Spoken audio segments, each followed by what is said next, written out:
दीपावली के दूसरे दिन भी गुरुग्राम की आबो हवा काफी ज्यादा जहरीली है और लोगों के लिए सांस लेना बेहद मुश्किल है। आज की अगर हम बात करें तो आज भी AQI गुरुग्राम के कई इलाकों में 250 से 350 के बीच बना हुआ है।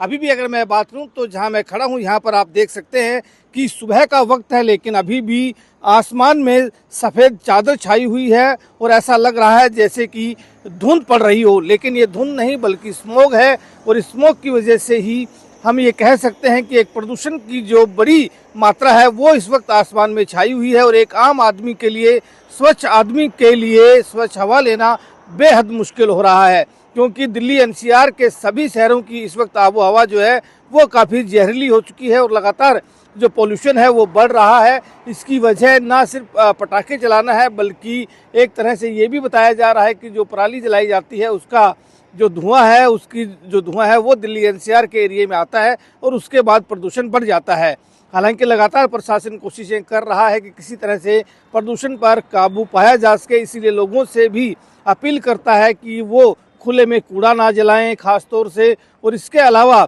प्रशासन की तरफ से या यूं कहीं सरकारों की तरफ से ये भी कोशिश की गई थी कि दिवाली के ऊपर भी जो प्रदूषण फैलाते हैं वो वाले पटाखों का इस्तेमाल ना किया जाए, लेकिन इसके बावजूद भी काफ़ी संख्या में ना सिर्फ पटाखे जलाए गए बल्कि अब जिस तरह से पराली जलाने के मामले सामने आ रहे हैं वो भी एक बड़ी वजह है कि लगातार दिल्ली NCR की जो आबो हवा है वो प्रदूषित होती जा रही है। एक अगर जानकारों की माने तो इस वक्त जो वातावरण में जिस तरह की हवा है, जितनी हवा की मात्रा जो खराब है, उससे एक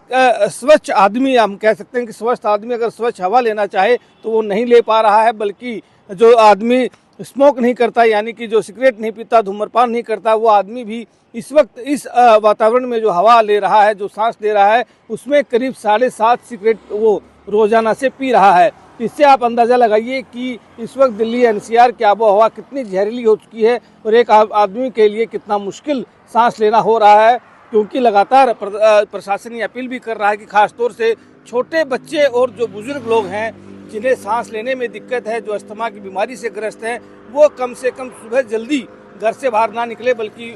एक तरह से ट्राई करें कि जब सूरज निकल आए उसके कुछ देर बाद निकलें, ताकि वातावरण के अंदर जो प्रदूषण है उसकी मात्रा कुछ कम हो तो उसके बाद ही बाहर निकले, क्योंकि सबसे ज़्यादा दिक्कत छोटे बच्चों के साथ साथ उन लोगों को हो रही है जिनको सांस लेने में सबसे ज़्यादा दिक्कत होती है।